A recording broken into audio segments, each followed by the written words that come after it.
الرحیم رب اشرح لی صدری ویسر لی امری واحلل عقدۃ من لسانی یفقہوا قولی نحمدہ ونصلی ونسلم علی رسولہ الکریم اما بعد فاعوذ باللہ من الشیطان الرجیم بسم اللہ الرحمن الرحیم الصلاۃ والسلام علیک یا سیدی یا رسول اللہ وعلی آلک واصحابک یا سیدی یا حبیب اللہ۔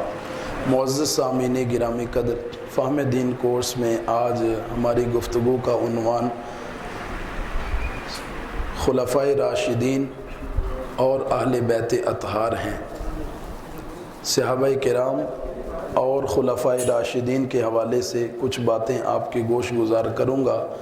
اللہ تعالیٰ میری زبان پر کلمۃ الحق جاری فرمائے۔ خلفائے راشدین سے کیا مراد ہے، یا خلفائے راشدین کون سے لوگ ہیں؟ تو خلفائے راشدین کے اندر جو سب سے پہلے نمبر پر جس ہستی کا نام آتا ہے وہ حضرت سیدنا ابو بکر صدیق رضی اللہ تعالی عنہ ہیں، جو نبی رحمت صلی اللہ علیہ وآلہ وسلم کے بعد سب سے پہلے خلیفہ ہیں مسلمانوں کے۔ پھر اس کے بعد حضرت فاروق اعظم، اس کے بعد حضرت عثمان غنی، پھر اس کے بعد حضرت مولا علی رضی اللہ تعالی عنہ ہیں، اور ان کے بعد 6 مہینے کے لیے حضرت امام حسن مجتبی رضی اللہ تعالی عنہ۔ ان حضرات کی جو خلافت ہے اس کو خلافت راشدہ کہا جاتا ہے، اور ان کو خلفائے راشدین کہتے ہیں۔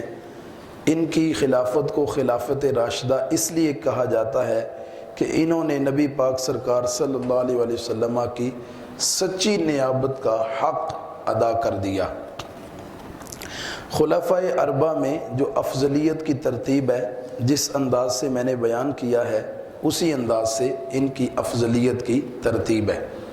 سب سے پہلے حضرت ابو بکر صدیق رضی اللہ تعالیٰ عنہ افضل ہیں اور خلیفہ بھی یہی ہیں۔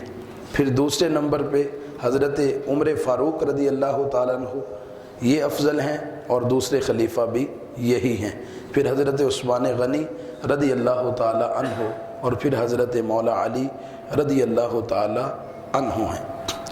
خلفائے اربعہ کے بعد صحابہ کرام رضوان اللہ تعالیٰ علیہم اجمعین میں سے جو افضل ہیں وہ عشرہ مبشرہ والے ہیں۔ وہ 10 صحابہ کے جن کو نبی پاک سرکار نے دنیا کے اندر ان کی زندگی میں جاگتے ہوئے ان کی زندگی میں ان کو جنتی ہونے کی بشارت عطا فرما دی۔ فرمایا کہ جس نے جنتی لوگوں کی زیارت کرنی ہو میرے ان 10 صحابہ کی زیارت کر لے، اللہ تعالیٰ نے جنت کو ان پر واجب فرما دیا۔ جو کہتے ہیں نبی کے پاس کوئی اختیار نہیں ہے، اور نبی علیہ الصلاۃ والسلام کا علم ایسے ہے جیسے عام بندے کا علم ہے، تو یہ محض باتیں ہیں، یہ باطل نظریات اور باطل گمان ہیں۔ نبی پاک سرکار تو فرش پہ بیٹھ کے عرش کی خبریں دینے والے ہیں، اور اللہ تعالیٰ نے آپ کو سب کچھ عطا فرمایا ہے۔ ابھی کب میزان قائم ہوگا، کب اعمال نامے تلیں گے، اور کب یہ فیصلہ ہوگا کہ یہ جنتی ہے یہ جہنمی ہے، نبی پاک سرکار زندگی کے اندر ان کی موجودگی میں دوسرے صحابہ سے فرما رہے ہیں، میرے صحابہ یہ 10 لوگ وہ ہیں جن پر اللہ نے جنت کو واجب فرما دیا ہے۔ یعنی حضور اس سارے منظر کو ملاحظہ بھی فرما رہے ہیں، اور ان کا جنت میں جانا اور جنت میں رہنا اس کو بھی ملاحظہ فرما رہے ہیں، اور نبی علیہ السلام ابھی ہی بیان فرما رہے ہیں۔ تو یہ ہمارا عقیدہ ہے کہ نبی رحمت صلی اللہ علیہ وآلہ وسلم کو اللہ تعالیٰ نے ما کان و ما یکون کا علم عطا کر دیا ہے، اور یہ اللہ تعالیٰ کی عطا سے ہے۔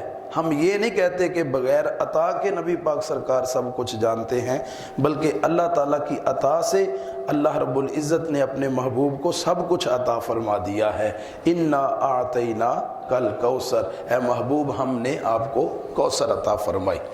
تو خلفائے اربعہ کے بعد جو عشرہ مبشرہ ہیں وہ سب سے افضل ہیں۔ اس کے بعد حضرات حسنین کریمین، حضرت امام حسن، حضرت امام حسین، پھر غزوہ بدر والے، غزوہ احد والے، یہ صحابہ افضل ہیں۔ اس کے بعد اصحاب بیت رضوان بیعت رضوان جب ہوئی تھی اس موقع پر جو اصحاب موجود تھے، یہ پھر علی ھذا القیاس ترتیب آگے کی طرف چلتی جاتی ہے۔ خلافت راشدہ جو ہے وہ 30 سال کی ہے، اس میں حضرت امام حسن رضی اللہ تعالی عنہ کے 6 ماہ وہ بھی شامل ہیں، اور پھر حضرت امام حسن رضی اللہ تعالی عنہ نے وہ خلافت حضرت امیر معاویہ کے سپرد کر دی تھی، اور 2 گروہوں کے درمیان جو تصادم ہونے والا تھا اس تصادم کو ختم کیا تھا، اور یہ نبی علیہ السلام نے پہلے سے ہی حضرت امام حسن کے بارے میں خبر دے دی تھی۔ وہ غیب دان نبی جانتے تھے، انہوں نے پہلے سے ہی فرما دیا۔ نبی علیہ السلام نے فرمایا ان ابنی ھذا سید، یہ میرا بیٹا سید ہے، سردار ہے، لعل اللہ ان یصلح بہ بین فئتین عظیمتین من المسلمین، عظیمتین من المسلمین۔ نبی علیہ السلام نے فرمایا یہ میرا بیٹا سردار ہے، اور یہ 2 گروہوں کے درمیان، مسلمانوں کے 2 بڑے گروہوں کے درمیان صلح کروائے گا، اور اللہ تبارک و تعالی اس کے ذریعے سے خون ریزی کو ختم فرمائے گا، فتنہ و فساد کو ختم فرما دے گا۔ تو حضرت امام حسن رضی اللہ تعالی عنہ نے خود حضرت امیر معاویہ کو وہ خلافت سپرد کی اور ان کے ہاتھ پر بیعت بھی کی۔ تو جو لوگ حضرت امیر معاویہ کے بارے میں جو ہے وہ برا بھلا کہتے ہیں یا ان پر طعن و تشنیع کرتے ہیں، ان کو ہوش کے ناخن لینے چاہیے کہ ایسا نہیں ہے۔ حضرت امام حسن رضی اللہ تعالیٰ عنہ نے خود خلافت ان کے سپرد کی ہے اور ان کے ہاتھ میں بیعت بھی کی ہے، اور پھر امام الانبیاء علیہ السلام کا اپنا فرمان بھی موجود ہے۔ نبی علیہ السلام نے فرمایا کہ 2 بڑے مسلمانوں کے گروہ ہوں گے، آپس میں وہ لڑنے لگیں گے، جھگڑا ہونے لگے گا، فتنہ پیدا ہونے لگے گا، تو میرا یہ بیٹا اس وقت یہ کردار ادا کرے گا کہ یہ صلح پسند ہوگا، یہ امن کو جو ہے وہ فروغ دے گا اور امن کو قائم کرے گا۔ یہ تو ہو کر کے ہی رہنا تھا، نبی پاک سرکار نے پہلے سے ہی خبر دے دی۔ امام احمد رضا امام اہل سنت رحمت اللہ تعالی علیہ بڑی خوبصورت بات کرتے ہیں، وہ کہتے ہیں فرق مراتب بے شمار، صحابہ کے درمیان کہتے ہیں فرق مراتب بے شمار، لیکن معاویہ بھی ہیں ہمارے سردار، حق بدست حیدر کرار۔ وہ کہتے ہیں فرق مراتب بے شمار، صحابہ میں جو مراتب کا فرق ہے وہ بہت زیادہ ہے، حق بدست حیدر کرار۔ حضرت امیر معاویہ اور حضرت علی رضی اللہ تعالیٰ عنہ کے درمیان جو معاملہ ہوا تھا اس میں حضرت امیر معاویہ خطائے اجتہادی پہ تھے، حضرت علی کے مقابلے میں وہ جو ہے وہ صحیح نہیں تھے، وہ حق پر نہیں تھے، وہ خطائے اجتہادی پہ تھے۔ امام اہل سنت کہتے ہیں حق بدست حیدر کرار، حق جو ہے وہ حضرت علی رضی اللہ تعالیٰ عنہ کے ہاتھ میں تھا اور ان کی طرف تھا، لیکن معاویہ بھی ہیں ہمارے سردار۔ خطائے اجتہادی کی وجہ سے کسی پہ طعن و تشنیع تو نہیں کی جا سکتی، خطائے اجتہادی کی وجہ سے اگر بندہ جو ہے وہ اجتہاد کرتا ہے، خطا کر لیتا ہے، تو ایک ثواب تو اس کو پھر بھی ملتا ہے، ایک ثواب سے وہ محروم رہ جاتا ہے۔ اگر اس کا اجتہاد ٹھیک ہو جائے تو اس کو 2 ثواب ملتے ہیں، اور اگر اجتہاد غلط ہو جائے تو مجتہد کو ایک اجتہاد کرنے کا ثواب ضرور ملتا ہے۔ تو حضرت امیر معاویہ بھی ہیں ہمارے سردار، طعن و تشنیع ان پر ہے کار فجار، ان پر طعن و تشنیع کرنے کی اجازت نہیں ہے، جب حضور نے فرما دیا تو ہو کر کے رہے گا۔ تو یہ تھے خلفائے راشدین جن کا میں نے آپ کے سامنے بیان کیا۔ اب اہل بیت اطہار، یہ کون لوگ اس سے مراد ہیں؟ بعض لوگ اس سے صرف 5 ہستیاں مراد لیتے ہیں۔ امام الانبیاء علیہ السلام، حضرت مولا علی رضی اللہ تعالیٰ عنہ، حضرت سیدہ فاطمہ رضی اللہ تعالیٰ عنہ، حضرت امام حسن اور حضرت امام حسین رضی اللہ تعالیٰ عنہ، اور اہل بیت اطہار کا اطلاق صرف انہی پر کرتے ہیں۔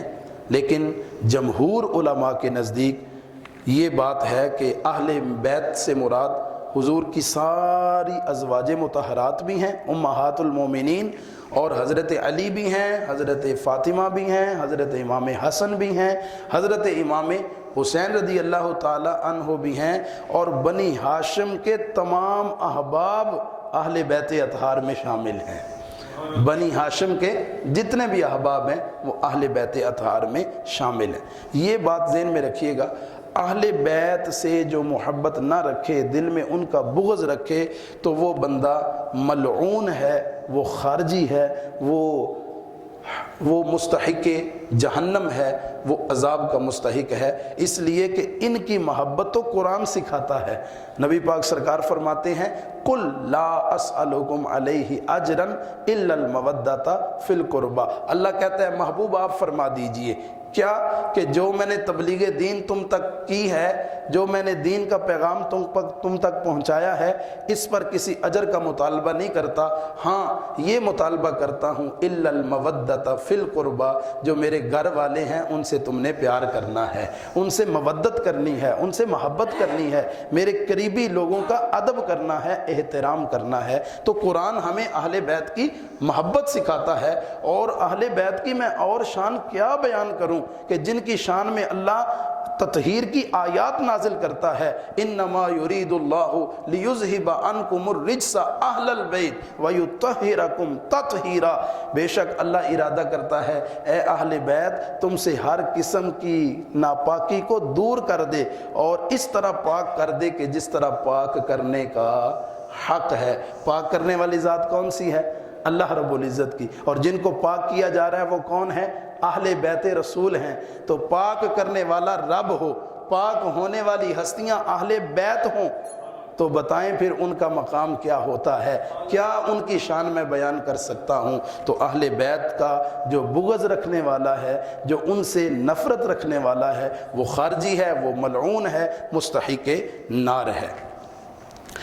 حضرت خدیجہ الکبریٰ رضی اللہ تعالی عنہا، حضرت سیدہ عائشہ رضی اللہ تعالی عنہا اور حضرت فاطمہ رضی اللہ تعالی عنہا کے بارے میں اہل سنت کا کیا عقیدہ ہے؟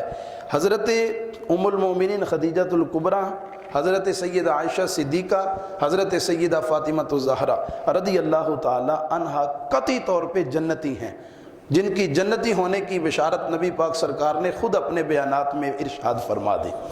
اور بقیہ بھی جو بنات مکرمات ہیں، نبی علیہ السلام کی جو بیٹیاں ہیں، ازواج مطہرات ہیں، ان کو تمام باقی جو صحابیات ہیں ان پر فضیلت اور مقام حاصل ہے، اس لیے کہ وہ حضور کی بیٹیاں ہیں اور حضور صلی اللہ علیہ وآلہ وسلم کی بیویاں ہیں، جنوں مل جائے نسبت سونے دی اور رب دے قریب ہو جاندہ ہے، جڑا ہووے دور محمد تو اور رب تو بھی دور ہو جاندہ ہے۔ اس لیے نبی پاک سرکار صلی اللہ علیہ وسلم نماز پڑھانے کے بعد گھر تشریف لے جانے لگے تو ایک فرشتہ آیا اور آ کر کے عرض کرتا ہے یا رسول اللہ صلی اللہ علیہ وسلم، میں آپ کی زیارت کے لیے آیا تھا، آپ کے دیدار کے لیے آیا تھا، اور اللہ پاک نے مجھے ایک پیغام خوشخبری والا دے کر کے بھیجا ہے۔ فرمایا کہ وہ کون سا پیغام ہے؟ عرض کی یا رسول اللہ صلی اللہ علیہ وسلم، اللہ فرماتا ہے الحسن والحسین سیدہ شباب اہل الجنہ، اللہ نے آپ کے دونوں نواسوں کو جنتی جوانوں کا سردار بنا دیا، آپ کے دونوں نواسوں کو جنتی جوانوں کا سردار بنا دیا ہے۔ اور سیدہ فاطمہ رضی اللہ تعالی عنہا کو الفاطمہ تو سیدہ تو نساء اہل الجنہ، جنتی عورتوں کو کی جو سردار ہیں وہ کوئی اور خاتون نہیں ہے، وہ آپ کی لخت جگر سیدہ فاطمہ الزہرا رضی اللہ تعالی عنہا ہے۔ یہ مقام ہے اہل بیت رسول صلی اللہ علیہ وآلہ وسلم کا۔ حضرت امام حسن اور حضرت امام حسین رضی اللہ تعالیٰ عنہ کو شہید کر دیا گیا، تو ان کی شہادت کا جو بندہ انکار کرتا ہے وہ منکر ہے، وہ گمراہ ہے، بے دین ہے، کیونکہ ان کی شہادت تو وہ ہے کہ شہادتیں ساری ان پہ قربان ہو جاتی ہیں۔ شہادت تو ہے ہی اصل، شہادت حسین اصل میں مرگ یزید ہے، اسلام زندہ ہوتا ہے ہر کربلا کے بعد۔ اور امام حسن رضی اللہ تعالی عنہ کا کردار بھی آپ کے سامنے ہے، حضرت امام حسین کا کردار بھی آپ کے سامنے ہے، اور ان کی شہادت جو ہے یہ ایسی شہادت ہے کہ تمام شہادتوں میں سے جو پہلے نمبر پہ شہادت ہے وہ حضرت امام حسن، حضرت امام حسین صحابہ کرام رضوان اللہ تعالی علیہم اجمعین کی ہیں۔ اہل بیت اطہار کے بے شمار فضائل ہیں، پہلی جو فضیلت ابھی ابھی میں نے آپ کے سامنے بیان کی کہ ان کے بارے میں آیت تطہیر نازل ہوئی، اللہ تعالیٰ نے ان کو خود پاک کیا ہے اور ایسا پاک کیا ہے جیسا پاک کرنے کا حق ہے۔ تو کوئی کسی نقص کی نسبت اہل بیت کی طرف کر سکتا نہیں ہے، کسی خامی کی نسبت اہل بیت کی طرف کر سکتا نہیں ہے۔ وہ معصوم تو نہیں ہے لیکن اللہ تعالیٰ نے ان کو محفوظ کر دیا ہے، اب وہ گناہ اور غلطیوں سے محفوظ ہیں، کسی عیب کی نسبت ان کی طرف نہیں کر سکتے۔ اور دوسری بات یہ ہے کہ اہل بیت کی محبت اللہ قرآن میں بیان کرتا ہے، قرآن ہمیں سکھاتا ہے کہ اہل بیت سے محبت رکھنی چاہیے۔ تیسری جو بڑی اہم فضیلت جو اہل بیت کے دامن میں ہے، کسی اور کے دامن میں نہیں ہے، وہ یہ ہے کہ اہل بیت اطہار کو زکوٰۃ یا صدقات واجبہ یہ دینا جائز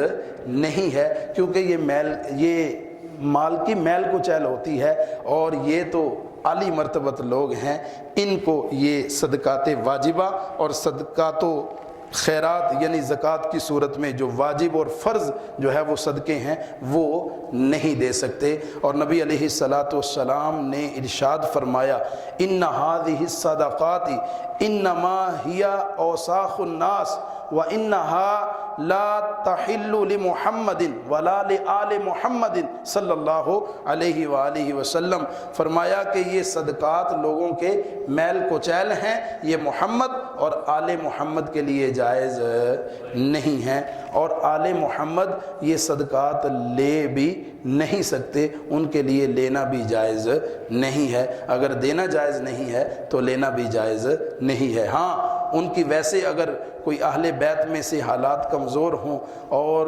اتنے اچھے حالات نہ ہوں یعنی فقر والے معاملات ہوں تو ان کے ساتھ محبت والا انداز رکھیں اور ان کو تحائف دیں، اور ان کو تحائف کے ذریعے سے مدد کرنا یہ لازم ہے، کیونکہ یہ حضور کے اہل بیت ہیں، خوددار لوگ ہیں، یہ زمانے میں یوں ہاتھ پھیلاتے ہوئے اچھے نہیں لگتے، ان کا گھرانہ تو لوگوں کو خیرات بانٹنے والا ہے۔ اگر کسی کا پتہ چل جائے کہ آل رسول ہیں اور حالات نازک ہیں تو امت پر یہ لازم ہے کہ وہ ان کی جا کر کے احسن انداز سے خدمت کرے، اور خدمت بھی اس انداز سے کرے کہ ان کی عزت نفس بھی مجروح نہ ہونے پائے۔ اہل بیت حسب نسب میں سب مسلمانوں سے افضل ہیں۔ حضرت عائشہ رضی اللہ تعالی عنہا آپ سے روایت مروی ہے، فرماتی ہیں رسول اللہ صلی اللہ علیہ وآلہ وسلم نے فرمایا قال علی جبرائیل علیہ السلام، مجھ سے جبریل نے کہا، یہ حضور فرماتے ہیں، سیدہ عائشہ روایت کرتی ہیں، نبی پاک سرکار نے فرمایا قال علی جبرائیل علیہ السلام، مجھے جبریل علیہ السلام نے عرض کیا یا رسول اللہ یا محمد صلی اللہ علیہ وآلہ وسلم قلبت الارض مشارقہا و مغاربہا، رسول اللہ صلی اللہ علیہ وسلم میں نے زمین کے مشرق و مغرب کو الٹ پلٹ کر کے دیکھا، قلبت الارض مشارقہا و مغاربہا فلم اجد ولد ابن خیرا من بنی ہاشم، یا رسول اللہ صلی اللہ علیہ وسلم بنی ہاشم سے بڑھ کر کے کسی کی اولاد کو میں نے افضل نہیں پایا۔ جو مقام اللہ رب العزت نے بنی ہاشم یعنی اہل بیت رسول کو عطا کیا ہے وہ کسی اور کو زمانے میں عطا نہیں کیا۔ یہ ہے شان اہل بیت رسول صلی اللہ علیہ وآلہ وسلم کی، اور سب سے منفرد شان۔ سارے رشتے قیامت کے دن ختم ہو جائیں گے، الاخلاء یومئذ بعضهم لبعض عدو الا المتقین، تو سارے نسب منقطع ہو جائیں گے، لیکن رسول اللہ صلی اللہ علیہ وسلم نے فرمایا انہو یقطع یوم القیامت الانصاب الا نسبی و سببی، او کما قال علیہ السلام، نبی علیہ السلام نے فرمایا قیامت کے دن تمام نسب منقطع ہو جائیں گے سوائے میرے نسب اور سبب کے، اللہ رب العزت سارے نسبوں کو منقطع فرما دے گا، ساری رشتہ داریاں ختم ہو جائیں گی لیکن میری نسبت پھر بھی باقی رہے گی۔ امہات المومنین کن کا لقب ہے؟ حضور کی جتنے بھی ازواج ہیں ان کو امہات المومنین کہا جاتا ہے، اور وہ سب مومنوں کی مائیں ہیں، اور وہ قرآن سے ثابت ہے۔ ان کے ماں ہونے کا جو بیان ہے وہ قرآن کر رہا ہے۔ النبی اولا بالمؤمنین من انفسہم، لوگوں نبی مومنوں پر ان کی جانوں سے زیادہ حق رکھتے ہیں۔ میری جان پر میرا اتنا حق نہیں ہے جتنا امام الانبیاء علیہ السلام کا میری جان پر، میری ذات پر حق ہے۔ ہر ابتدا سے پہلے، ہر انتہا کے بعد ذات نبی بلند ہے، ذات خدا کے بعد لب سل گئے میرے بس اس التجا کے بعد، مانگتا بھی اور کیا میں شہ انبیاء کے بعد۔ دنیا میں احترام کے لائق ہیں جتنے لوگ، میں سب کو مانتا ہوں مگر مصطفیٰ کے بعد۔ نبی علیہ السلام جو ہے وہ سب سے اعلیٰ ہیں، سب سے افضل ہیں، اور ہماری جان پر ہم سے بھی زیادہ حق رکھنے والے ہیں۔ اور حضور کی جتنی بھی بیویاں ہیں وہ ازواجہ امہاتہم، وہ مومنوں کی مائیں ہیں۔ امہات المومنین کی تعداد کتنی ہے؟ امہات المومنین کی تعداد 11 ہیں۔ حضور کی 11 ازواج تھیں اور وہ ساری مومنوں کی مائیں ہیں۔ ان کا نام حضرت خدیجۃ الکبریٰ رضی اللہ تعالی عنہا، حضرت سودا رضی اللہ تعالی عنہا، حضرت عائشہ بنت صدیق اکبر رضی اللہ تعالی عنہا، حضرت حفصہ بنت فاروق اعظم رضی اللہ تعالی عنہا، حضرت زینب بنت خزیمہ رضی اللہ تعالی عنہا، حضرت ام سلمہ رضی اللہ تعالی عنہا، حضرت زینب بنت جحش رضی اللہ تعالی عنہا، حضرت جویریہ رضی اللہ تعالی عنہا، حضرت ام حبیبہ رضی اللہ تعالی عنہا، حضرت صفیہ رضی اللہ تعالی عنہا، اور حضرت میمونہ رضی اللہ تعالی عنہا۔ یہ 11 ازواج رسول ہے جو امہات المومنین ہیں۔ نبی رحمت صلی اللہ علیہ وسلم کے 3 صاحبزادے تھے، 4 حضور کی صاحبزادیاں تھیں، ٹوٹل اولاد حضور کی 7 تھی، 3 بیٹے اور 4 بیٹیاں، 2 بیٹے اور 4 بیٹیاں۔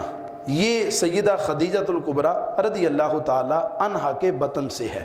حضرت قاسم اور حضرت عبداللہ جن کا لقب طیب اور طاہر بھی ہے، حضرت قاسم اور حضرت عبداللہ جن کا لقب طیب اور طاہر ہے، یہ حضرت خدیجہ رضی اللہ تعالی عنہا کے بطن سے ہیں، اور حضرت رقیہ، حضرت ام کلثوم، حضرت زینب اور حضرت سیدہ فاطمہ الزہرا رضی اللہ تعالی عنہا، یہ چاروں بیٹیاں بھی حضرت سیدہ خدیجۃ الکبریٰ رضی اللہ تعالی عنہا کے بطن سے ہیں۔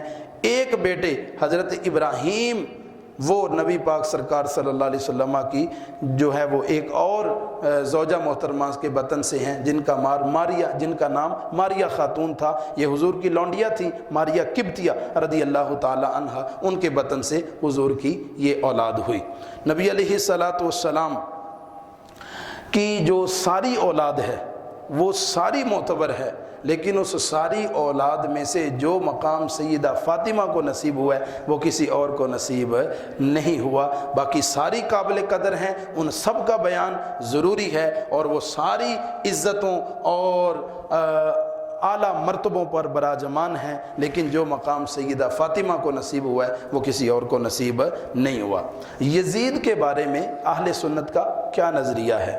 امام اعظم ابو حنیفہ نعمان بن ثابت رضی اللہ تعالیٰ عنہ اس کے بارے میں سکوت اختیار کرتے ہیں، خاموش ہیں، لیکن وہ حق پر نہیں ہے۔ یزید جو ہے یہ فاسق تھا، فاجر تھا اور ملعون تھا، لیکن اس کو کافر کہنے کے بارے میں علماء سکوت کرتے ہیں۔